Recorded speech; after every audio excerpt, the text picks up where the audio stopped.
Welcome dear students, कैसे हैं आप सभी लोग। मैं अजय पटेल एमजीसीआई के यूट्यूब चैनल पर प्रतिज्ञा टेस्ट सीरीज के एफएलटी सेकंड पेपर के सॉल्यूशन में आपका स्वागत करता हूं।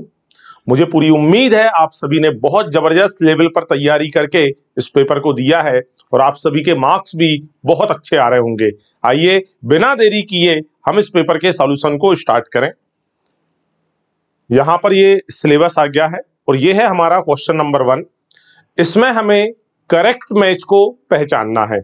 जैसे यहां जो हमारा पहला ऑप्शन है उसमें दिया है टर्मिनलाइजेशन ऑफ किएज़मेटा। बेटा किएज़मेटा का टर्मिनलाइजेशन जो है ये तो होता है डिप्लोटीन के बाद में डायाकाइनेसिस फेज में। फिर दे रखा है exchange of segment of chromatids. Chromatid के भागों का आदान प्रदान जो है ये होता है पैकिटीन फेज में। सिनेप्सिस ऑफ होमोलॉगस क्रोमोसोम सामने दे रखा है मियोसिस सेकेंड, जबकि ये प्रोसेस होती है सिनेप्सिस की मियोसिस फर्स्ट में। और बात करें अपीयरेंस ऑफ किएज़मेटा, किएज़मेटा कब दिखाई देना स्टार्ट होते हैं, तो इसका हमारा आंसर हो जाएगा डी, क्योंकि वो हमें दिखाई देते हैं डिप्लोटीन फेज में। नेक्स्ट जो हमारा क्वेश्चन है, विच of the following is neutral amino acid, तो हमने याद कर रखा है GLV, ये एसिडिक, ये बेसिक और ये है हमारा न्यूट्रल अमाइनो एसिड। आंसर है वेलिन, जो कि है ए ऑप्शन में, दैट इज आंसर हो जाएगा ए। क्वेश्चन नंबर 103, इस डायग्राम के लिए हमें सही कथन का चुनाव करना है। डायग्राम देखकर आप पहचान चुके हैं ये डायग्राम क्लोरोप्लास्ट का है।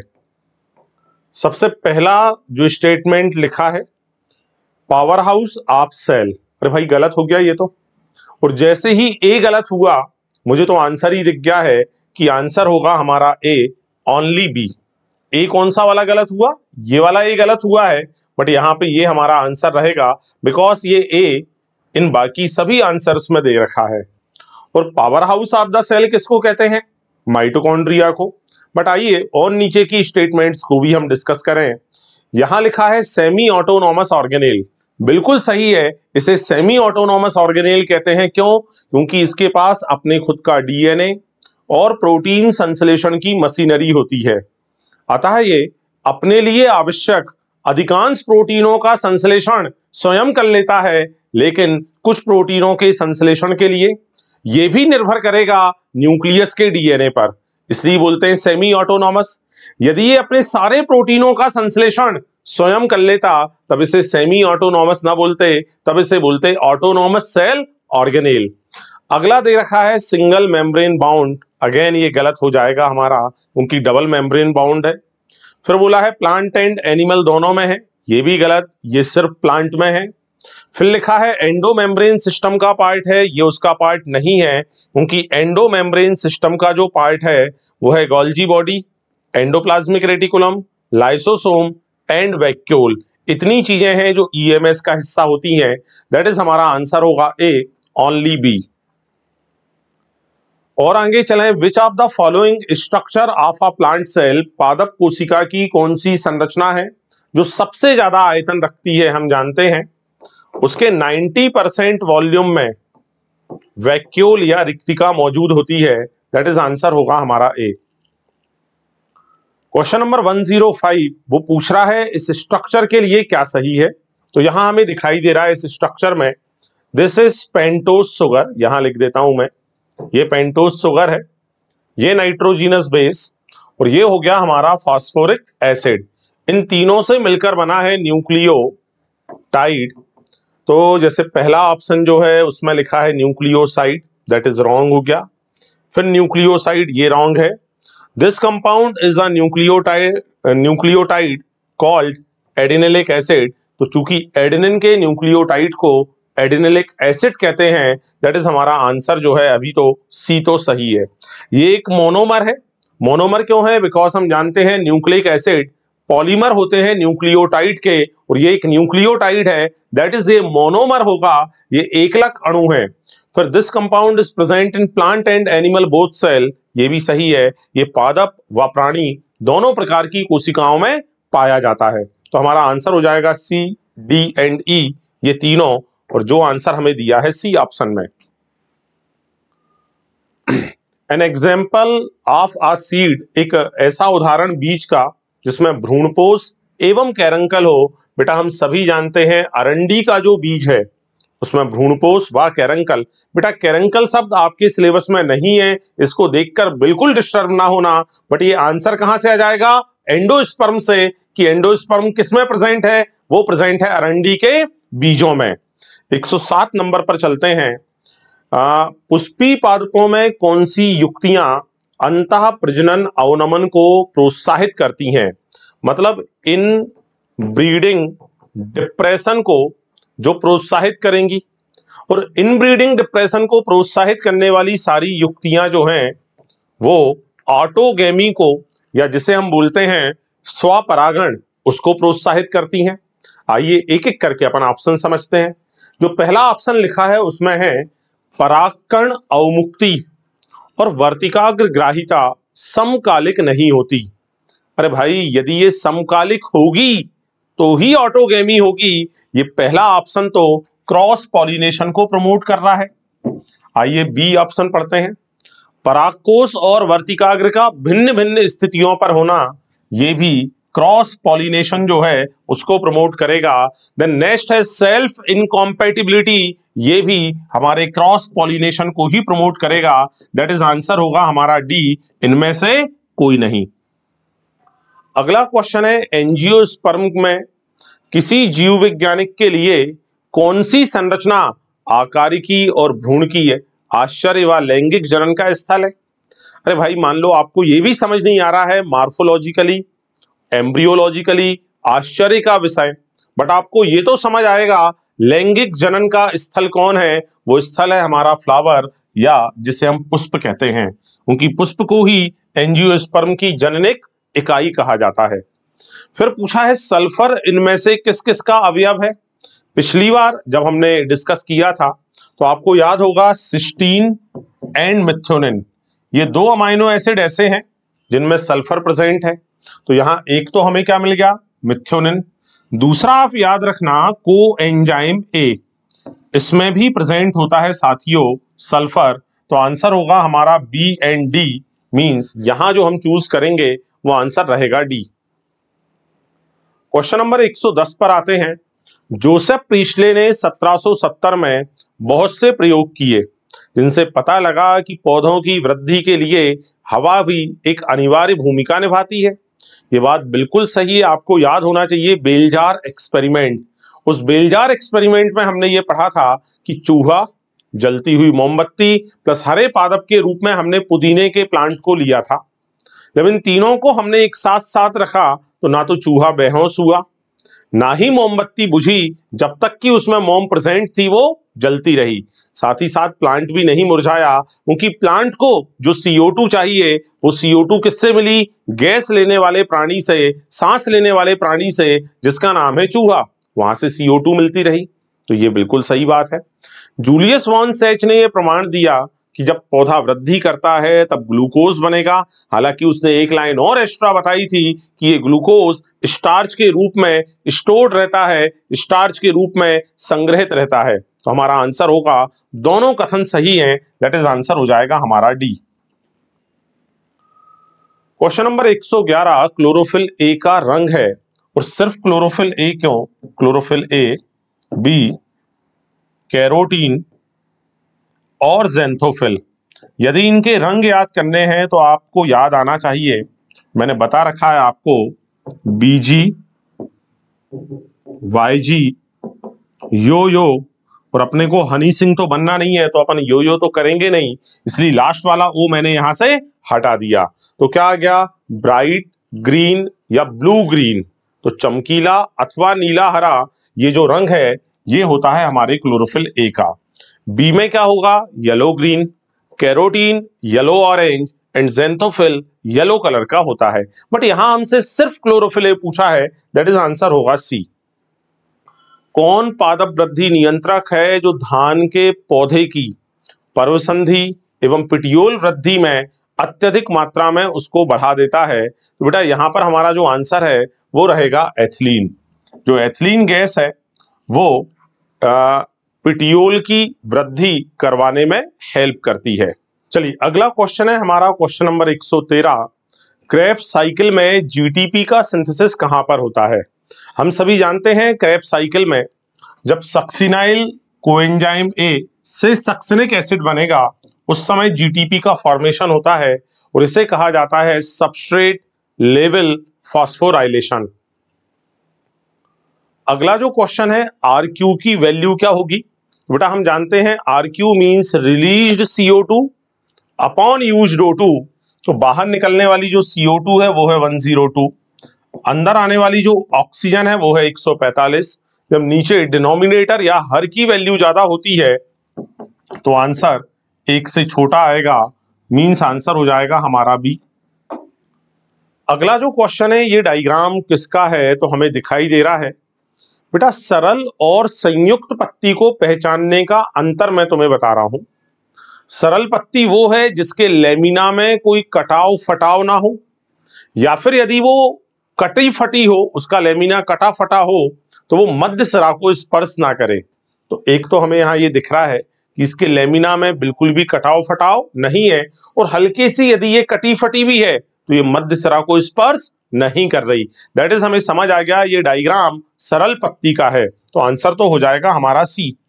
बट कुछ और भी तरीके हैं इसको पहचानने के, जिसमें जो एक और तरीका है कि सरल पत्ती के कक्ष में कक्षस्थ कलिका मौजूद होती है, संयुक्त पत्ती के कक्ष में तो कक्षस्थ कलिका होगी, लेकिन उसमें जो इस तरह के लीफलेट बन जाते हैं, बेटा इन सारे लीफलेट के कक्ष में कोई कक्षस्थ कलिका मिलने वाली नहीं है, वो केवल यहां नीचे की तरफ मिलेगी, तब इन्हें बोलेंगे पत्रक या लीफलेट। तो दैट इज यहां तो हमें कक्षस्थ कलिका भी दिख रही है, एक सिंगल ही लेमिना दिख रहा है, मींस ये हमारी सरल पत्ती होगी। क्वेश्चन नंबर 116 पर चलते हैं। कौन सा कथन गलत है? आरएनए एक एडॉप्टर व उत्प्रेरक की तरह काम करता है। बिल्कुल सही है। फिर दिया है डीएनए उत्प्रेरक की तरह काम करेगा, ये गलत हो गया भाई, क्योंकि DNA is a stable molecule, उसमें कैटालिटिक प्रॉपर्टी नहीं होती, तो ये स्टेटमेंट गलत है। और चलते हैं आगे। आरएनए आनुवांशिक पदार्थ है, हाँ कुछ विषाणुओं में होता है। डीएनए आनुवांशिक पदार्थ है, 99.99% ऑर्गेनिज्म में डीएनए ही आनुवांशिक पदार्थ है, तो आंसर होगा हमारा डी बी, कि भाई डीएनए उत्प्रेरक की तरह काम नहीं करता। उसने गलत पूछा है, इसलिए आंसर होगा बी। एक पौधे के द्वारा कितने डिफरेंट टाइप के गैमीट बनेंगे, उसके लिए फॉर्मूला होता है 2 की पावर n, और यहां n हमें बताता है नंबर ऑफ हाइब्रिड कैरेक्टर्स को। तो नंबर ऑफ हाइब्रिड कैरेक्टर में कैपिटल ए स्मॉल ए पहला hybrid, capital B small b दूसरा hybrid, capital C small c तीसरा हाइब्रिड, बाकी सारे सेम है, capital D capital D capital E capital E capital F, उन्हें काउंट करने की कोई जरूरत नहीं है, मींस एन का नंबर आ गया 3, 2 की घात 3 बराबर आंसर होगा हमारा 8। गलती से कोई भी 6 मत सोच लेना कि 2 तिया 6 और आंसर डी मत लगा देना, तो आंसर है हमारा सी। Question number 118। एक महिला की सामान्य दृष्टि है और उसके पिता वर्णांध थे। चलिए देखते हैं। पिता वर्णांध है, कलर ब्लाइंडनेस है, मतलब स्मॉल सी वाली कंडीशन है। इसकी पुत्री, मतलब ये जिस महिला की बात हो रही है, एक महिला की सामान्य दृष्टि है। सामान्य दृष्टि है, इसका मतलब भाई पिता ने तो इसको स्मॉल सी ही दिया होगा, बट मदर से क्या आ गया होगा? कैपिटल सी, तो ये बनी होगी कैरियर, इसलिए इसकी जो दृष्टि है वो कैसी है? सामान्य है। इस महिला का विवाह है, चलिए विवाह करवा देते हैं। इसका विवाह एक वर्णांध व्यक्ति से होता है, तो ये विवाह के लिए अपन ने जो साइन बनाया है इसे आप एक्स मत समझ लेना, नॉर्मल सिर्फ यहां लिख देता हूं मैं। वर्णांध व्यक्ति मतलब स्मॉल सी वाई, इससे हो रहा है। यदि इनकी चौथी संतान एक पुत्र है तब वो पुत्र कैसा होगा? तो बेटा वो पुत्र को पिता से तो वाई मिलेगा, लेकिन माता से या तो मिलेगा नॉर्मल या मिलेगा डिसीज, मतलब वो लड़का या तो वर्णांध हो सकता है या सामान्य हो सकता है। आइए ऑप्शन पढ़ते हैं। ऑप्शन ए हमसे कह रहा है वो हमेशा नॉर्मल विजन वाला होगा, नहीं हमेशा नहीं, वो कलर ब्लाइंड होगा, ऐसा भी नहीं है। हाँ ऑप्शन सी सही है, वो वर्णांध अथवा सामान्य दृष्टि का हो सकता है। क्वेश्चन नंबर 119 पर आते हैं। यहां एलील के लिए हमसे पूछा है क्या सही है, तो alternative form of a gene is known as allele. एक जीन के जो दो अल्टरनेटिव फॉर्म होते हैं उन्हें एलील कहते हैं, बिल्कुल सही बात है।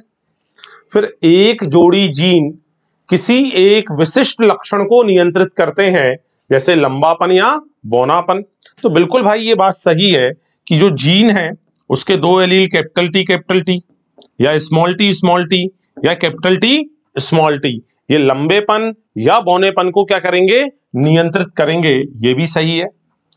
एलील का संयोजन या तो होमोजाइगस होता है या हेट्रोजाइगस, ये दोनों कंडीशन होमोजाइगस की हैं और ये यहां पर आ गया हमारा हेट्रोजाइगस।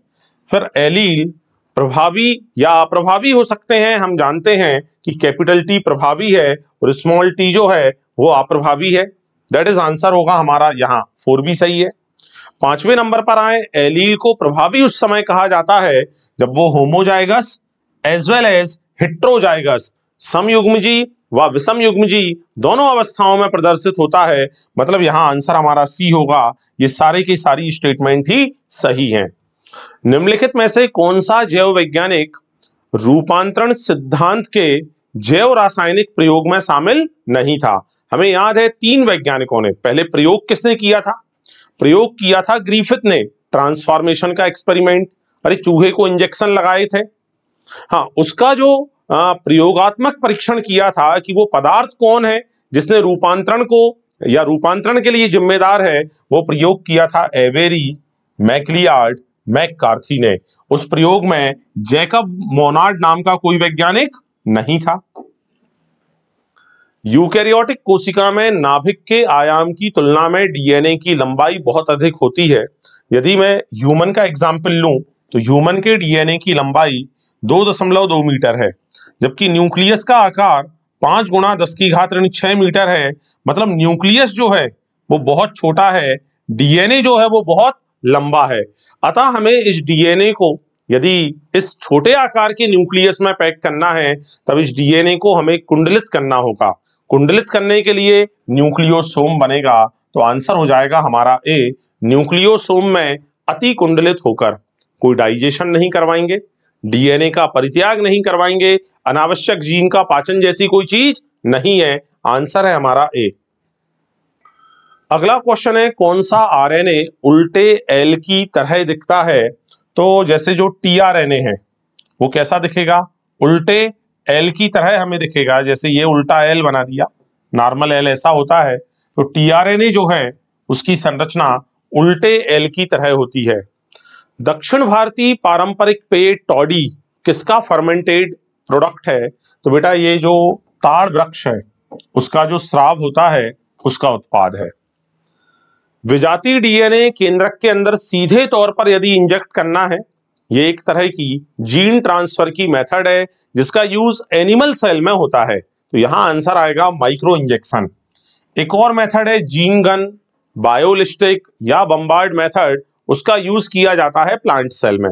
बट यहां जो हमसे पूछा है सीधे न्यूक्लियस के अंदर, जीन गन या बम्बार्ड मेथड में भी वो न्यूक्लियस में जाएगा या नहीं, बट हाँ साइटोप्लाज्म तक तो पहुंचेगा, बट सीधे न्यूक्लियस में करना है, देन आंसर आएगा सिर्फ और सिर्फ माइक्रो इंजेक्शन। बायोरिएक्टर के विषय में क्या सही है? ये वे पात्र होते हैं जिनमें जैविक उत्पाद रासायनिक रूप से विशिष्ट उत्पादों में बदलता है। भाई ये गलत लिख दिया इसने, रासायनिक रूप से नहीं बदलता, बायोलॉजिकल तरीके से, जैविक तरीके से बदलता है। अगला ऑप्शन देखते हैं, ये वो पात्र हैं जिसमें रासायनिक उत्पाद जैविक रूप से कच्चे पदार्थों में परिवर्तित होता है। यहां गलत क्या हो गया? वो कच्चे पदार्थ में नहीं, उत्पाद में बदलेगा। ठीक है, उन्होंने पहले ही क्या ले लिया, रासायनिक उत्पाद। अरे भाई हम तो रॉ मटेरियल डालेंगे और उससे उत्पाद बनेगा। आइए सी पढ़ते हैं, ये वो पात्र हैं जिनमें कच्चा पदार्थ जैविक रूप से विशिष्ट कच्चे पदार्थ में बदलता है। यहां ये गलत हो गया, विशिष्ट कच्चे पदार्थ में नहीं, विशिष्ट उत्पाद में बदलेगा। अगला है डी ऑप्शन, ये वे पात्र हैं जिनमें कच्चे पदार्थों से बायोलॉजिकल रूप से विशिष्ट पदार्थों का निर्माण होता है। 100% सही आंसर है हमारा डी। आनुवंशिक अभियांत्रिकी के द्वारा जीवाणु में मानव प्रोटीन का उत्पादन कैसे संभव है? यह संभव है केवल एक कारण से कि जो जेनेटिक कोड होते हैं वो यूनिवर्सल होते हैं। क्योंकि जो जेनेटिक कोड, यदि मेरे अंदर जो ट्रिपल ए कोड है वो कोड है लाइसिन के लिए, तब यही ट्रिपल ए हमारे बैक्टीरिया में भी लाइसिन को ही कोड करेगा। यदि हम बात करें यहाँ ट्रिपल जी की, तो ये कोड करता है ह्यूमन में ग्लाइसिन को, दूसरों में भी ये कोड करेगा ग्लाइसिन को। तो यहां पर आनुवंशिक कूट चूंकि यूनिवर्सल होते हैं, अतः ये मानव प्रोटीन का उत्पादन जीवाणु में भी क्या होता है? संभव होता है। कौन सा कथन लिंकेज के लिए सत्य है? तो लिंकेज के लिए यदि हम सत्य की बात करें तो जीन के साथ साथ वंशानुगति की वृत्ति, सहलग्नता, मतलब जो जीन है यदि वो साथ साथ ट्रेवल करे, इंग्लिश को पढ़ते हैं the tendency of gene inherited together is known as linkage. बिल्कुल सही बात है ये। अगली पढ़ते हैं, gene helps to hold the parental character together. तो जो पेरेंट के कैरेक्टर हैं यदि हमें उनको रखना है, पेरेंटल गुणों को एक साथ रखना है, तब उसके लिए भी लिंकेज चाहिए। बिकॉज क्रॉसिंग ओवर जो है उससे रिकॉम्बिनेंट पैदा होते हैं। लिंकेज से क्या पैदा होते हैं? पेरेंटल। मतलब जो स्टेटमेंट 2 है वो भी सही है। लिंकेज रिकॉम्बिनेशन के व्युत्क्रमानुपाती है। बिल्कुल सही है। लिंकेज का मतलब है साथ साथ जाना, रिकॉम्बिनेशन का मतलब है अलग अलग जाना, तो दोनों एक दूसरे के अपोजिट हैं, इसलिए हम बोलेंगे व्युत्क्रमानुपाती हैं। अगला है लिंकेज, रिकॉम्बिनेशन के कारण लिंकेज टूट जाती है और यह मियोसिस डिवीजन के दौरान होता है। यह भी बिल्कुल सही है कि रिकॉम्बिनेशन के कारण जो हमारी लिंकेज है वो क्या हो जाती है? टूट जाती है। मतलब यहां पर ये चारों चीजें ही सही लिखी हुई हैं। आंसर होगा हमारा सी। मानव त्वचा रंग जो कि एक पॉलीजीनी वंशागति है, इसमें कौन सा जीनोटाइप सबसे गहरा रंग देगा? चूंकि मानव की त्वचा के रंग की जो वंशागति है वो एक तरह का ट्राई हाइब्रिड या 3 जीनों पर निर्भर करने वाली घटना है। तो जब तीनों जीन 100% प्रभावी रूप में होंगे उस समय रंग क्या बनेगा? सबसे ज्यादा गहरा बनेगा। आंसर होगा हमारा सी। अगेन यहां पर जेल इलेक्ट्रोफोरेसिस के बारे में दिया है और हमें असत्य कथनों को छांटना है, गलत कथनों को छांटना है। आइए पढ़ते हैं। सबसे पहला, डीएनए पॉजिटिवली चार्ज्ड मॉलिक्यूल है। अरे ये तो गलत हो गया ना, डीएनए नेगेटिवली चार्ज है। ये गलत हुआ, बट हमें छांटना भी इसको ही है, इसलिए हमारे क्वेश्चन के लिए ये स्टेटमेंट सही है। मतलब पहला वाला तो आना ही चाहिए। अब इसमें फर्स्ट नहीं दिया, मींस आंसर या तो ए है या बी है या सी है। अब आप देखें ए में भी सेकंड और सेकंड दिया है, सिर्फ हमें थर्ड और फोर्थ को देखना है ना। तो डीएनए के छोटे टुकड़े इसके द्वारा लंबा रास्ता तय करते हैं, तो जितने टुकड़े छोटे रहेंगे वो ज्यादा रास्ता तय करते हैं। मतलब तीसरे नंबर वाला तो सही है, ये हमारे आंसर में आने वाला नहीं है। तो आंसर होगा पहला, दूसरा और चौथा। ठीक है, तो आंसर हम लगा देंगे ए। मैं देख पा रहा हूं यहां पर डी में भी सेम ऑप्शन हो गए हैं। ठीक है, पहला, दूसरा और चौथा, तो ए या डी में से कोई भी आंसर जो आपने लगाया होगा वो सही रहेगा हमारा। सेकंड को समझते हैं। डीएनए टुकड़े जेल की सतह के साथ यात्रा करते हैं और जेल की सांद्रता डीएनए के चलन पर कोई प्रभाव नहीं डालती। अरे डालेगी भाई, यदि जेल की सांद्रता ज्यादा है तो वो और ज्यादा गाढ़ी होगी, और ज्यादा गाढ़ी होगी तो डीएनए के चलने की जो रफ्तार है वो स्लो हो जाएगी। मतलब दूसरी स्टेटमेंट भी गलत है और चौथी तो गलत है ही कि डीएनए को देखने के लिए केवल अल्ट्रावायलेट रेज नहीं भाई, पहले एथिडियम ब्रोमाइड का यूज करेंगे तब जाके अल्ट्रावायलेट का यूज करने पर डीएनए हमें दिखाई देगा। तो पहला, दूसरा और चौथा ये सभी गलत हैं। और आगे यदि हम चलें तो रेस्ट्रिक्शन एंजाइम के नामकरण में प्रथम अक्षर, जैसे हमने यहां लिखा ई को R1, तो ये बता रहा है जीनस को और ये बता रहे हैं स्पीसीज को। मतलब आंसर होगा हमारा सी, जीनस व स्पीसीज, वंश व जाति। डीएनए फिंगरप्रिंटिंग में बिल्कुल आइसोलेशन ऑफ डीएनए या डीएनए का अलगाव करते हैं, बिल्कुल सही है पहला वाला पॉइंट। दूसरा, रेस्ट्रिक्शन एंडोन्यूक्लियस के द्वारा डीएनए का पाचन किया जाता है, यह भी बिल्कुल सही है। तीसरा है इलेक्ट्रोफोरेसिस के द्वारा डीएनए फ्रेगमेंट्स को हम क्या करेंगे, सेपरेट करेंगे। और ये जो मेथड है ये एलेक्स जेफरी ने डेवलप करी। चारों स्टेटमेंट सही हैं, दैट इज हमारा आंसर होगा यहां पर डी। और आगे चलें तो IUCN की जो रेड डेटा बुक है उसमें कितने वर्टिब्रेट विलुप्त हो चुके हैं। तो जो रिजल्ट दिया था उन्होंने, जो नंबर दिया था वो नंबर था 338, 338 वर्टिब्रेट जो है वो विलुप्त हो चुके हैं। जैव प्रौद्योगिकी के उपयोग क्या हैं, याद करें, हमने कई बार डिस्कस किया है। टोटल 7 उपयोग हैं, वो सातों लाइन बाय लाइन सीक्वेंस से यहां पर लिख कर दिए हैं। चिकित्सीय, निदान सूचक, खेती में जीएम फसलें, processed food, bioremediation, waste treatment, energy production. Answer होगा हमारा डी, ये सारे सही हैं। अगर जन्म लेने वालों की संख्या और जन्म लेने वाले यानी बर्थ प्लस आप्रवासन यानी इमिग्रेशन, इसका जोड़ ज्यादा हो, किससे ज्यादा हो भाई, डेथ वालों से प्लस एमिग्रेशन वालों से ज्यादा हो, इसका मतलब हमारी जो जनसंख्या है वो बढ़ रही है। तो आंसर हो जाएगा यहां पर हमारा सी। और आगे चलें यदि, तो किसी एरिया का वेजिटेशन, वनस्पति किससे निर्धारित होती है, तो सॉइल कंपोजिशन भी उसे निर्धारित करेगा। सॉइल के कणों का आकार व सॉइल का पुंजन, अगेन सॉइल कंपोजिशन दिया है, फिर पीएच भी निर्धारित करेगा। टोपोग्राफी या स्थलाकृति, मिनरल कंपोजिशन भी निर्धारित करेगा वेजिटेशन को। मतलब ये सारे ही ऑप्शन सही हैं, दैट इज हमारा जो आंसर होगा वो आंसर होगा यहां पर D. Question number 136 double stranded DNA है जिसमें 17% साइटोसिन है। यदि 17% साइटोसिन है तो ग्वानिन भी 17% ही होगा। ये ग्वानिन 17 बचा कितना, 34 चला गया, बचा 66/2, तो 33% एडेनिन व थायमिन होंगे इरविन चारगाफ प्रिंसिपल के अकॉर्डिंग। तो आंसर होगा हमारा ए। 137 पर चलते हैं। ऊगेमस टाइप का सेक्सुअल रिप्रोडक्शन किसमें होता है, तो बेटा हम जानते हैं हरी शैवाल, भूरी शैवाल, लाल शैवाल। हरी में आइसो एनाइसो ऊ, भूरे में भी आइसो एनाइसो ऊ, लाल में केवल ऊगेमस। तो पॉलीसाइफोनिया, पॉरफायरा ये रेड के हैं। वॉलवॉक्स है तो हरी शैवाल का, बट इसमें ऊगेमस ही होता है, दैट इज आंसर हो जाएगा हमारा डी। 138 पर चलें। किस अवस्था में गुणसूत्र की संरचना, आकार व संख्या सबसे बेस्ट स्टडी करी जा सकती है, आंसर होगा यहां पर हमारा ए, जिसे हम बोलेंगे मेटाफेज। ठीक है, क्वेश्चन नंबर 139 पर चलते हैं। जो हेचवा स्लैक है, हेचवा स्लैक का जो पाथवे है जिसे C4 चक्र कहते हैं, क्यों कहते हैं इसको C4 साइकिल। ठीक है, तो यहां Hatch and Slack pathway is known as C4 cycle.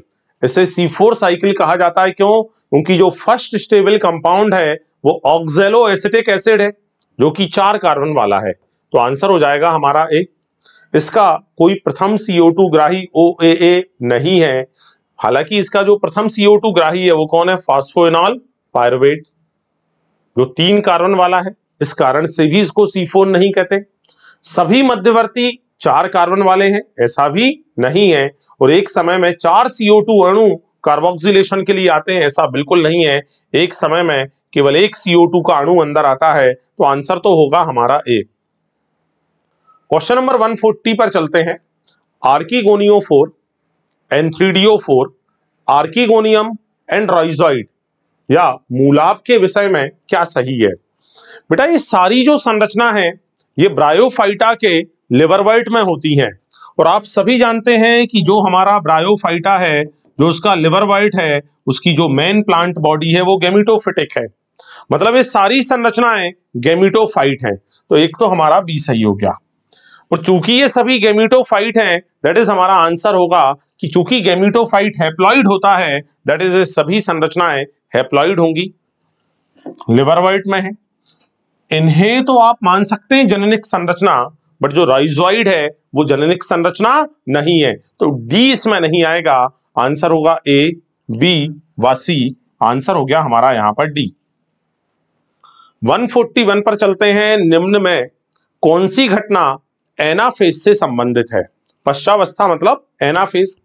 पहले ऑप्शन पढ़े उसके पहले ही हम समझ लें एनाफेज में होता क्या है।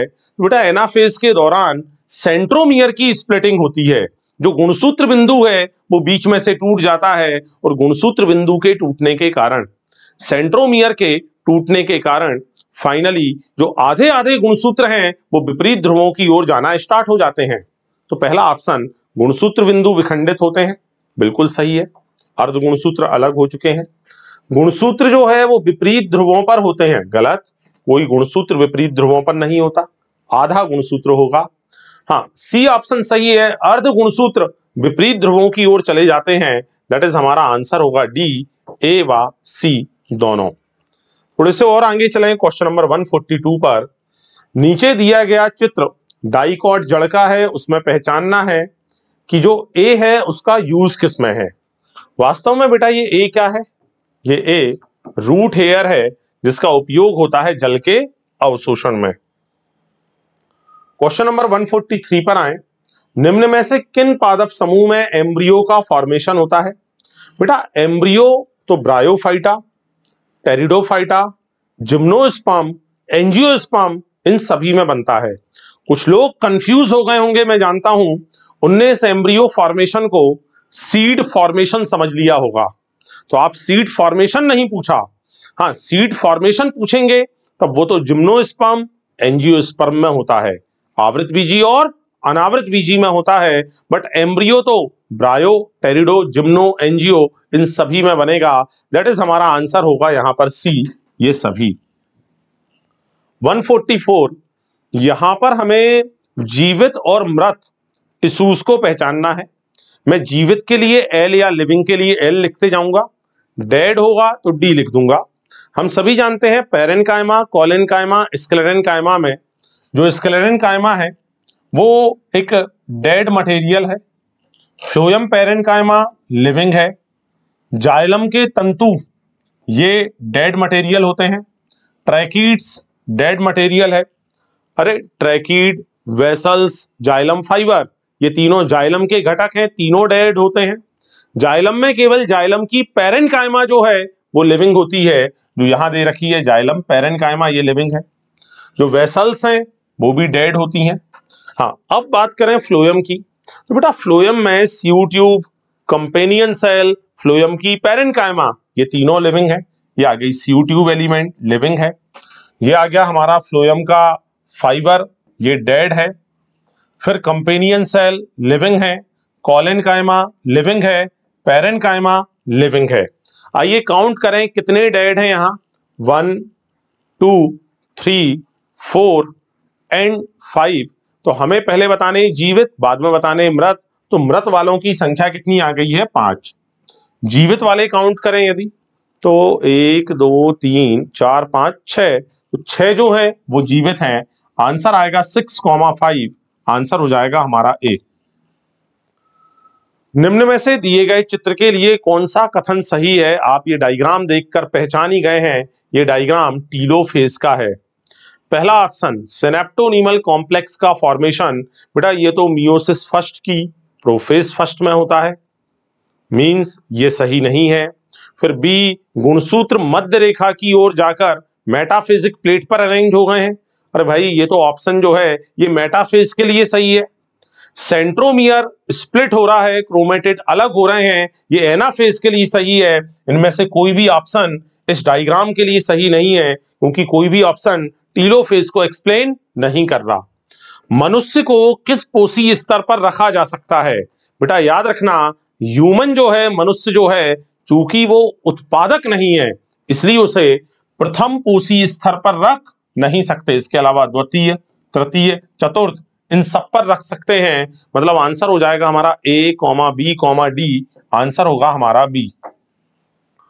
क्वेश्चन नंबर 147, उत्पादक व उपभोक्ता के मध्य मतलब प्रोड्यूसर एंड कंज्यूमर के बीच यदि बायोमास का रिलेशन हमें ग्राफ के द्वारा रिप्रेजेंट करना है, उन्हें कहा जाता है इकोलॉजिकल पिरामिड या पारिस्थितिक पिरामिड।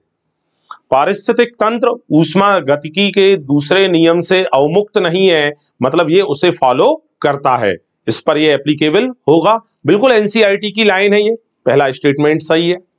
गहरे समुद्र के यदि जलतापी पारितंत्र को छोड़ दें तो पृथ्वी पर कोई भी इकोसिस्टम ऐसा नहीं है जिसके लिए सूर्य के अलावा कोई दूसरा सोर्स हो। तो हम सभी जानते हैं कि गहरे समुद्र में सनलाइट जो है उसकी जो स्पेक्ट्रल क्वालिटी है वो हेल्प करेगी। तो Surya is the ultimate source of energy. एक बार फिर पढ़ रहा हूं स्टेटमेंट नंबर 2 को। गहरे समुद्र के जलतापी पारितंत्र को छोड़कर पृथ्वी पर सभी इकोसिस्टम्स के लिए एकमात्र ऊर्जा का स्रोत सूर्य है। 100% ये स्टेटमेंट जो है वो सही है। आंसर होगा हमारा डी।